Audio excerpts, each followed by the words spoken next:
Mag-share lang po ako ng quick guide kung paano po mag-fill out ng BIR payment slip sa bangko. Ang gagamitin po nating example ay si BPI. Ganito po yung kanilang BIR payment slip. Nakatupi dito dahil triplicate po ito. Tapos sa guard po usually makukuha itong payment slip. Ang kailangan po nating dalhin sa bangko ay 3 copy po ng income tax return kasama ang BIR email confirmation. 2 copy po kukunin ni bank teller tapos 1 copy po ang ibabalik sa atin as our original copy. Lahat po ng ilalagay natin sa BIR payment slip ay nakabase din po sa BIR form na babayaran natin. So for this example, magbabayad po ako ng annual ITR year 2025. So yan po yung example guys. So mag-fill out na po tayo guys. Yung date po, yung date ng pagpunta nyo sa bangko. And then cash payment naman po tayo usually. I-check lang natin yan. And then lagay po natin yung name natin, yung TIN. And then yung tax form guys, tignan nyo, 1701A. Siya din po yung nasa form.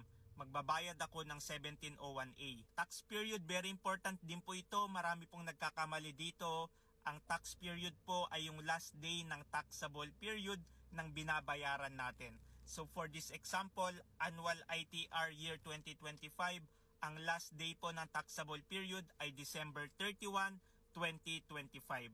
And then yung tax type guys, IT, ibig sabihin income tax. And then contact number natin, and then taxpayer's address, kahit yung city na lang dahil maliit po itong payment slip, hindi po magkasya yung complete address natin. And then yung total payment. Although BPI po itong example natin, kahit anong BIR authorized agent bank po, mag-fill out po muna tayo ng BIR payment slip nila.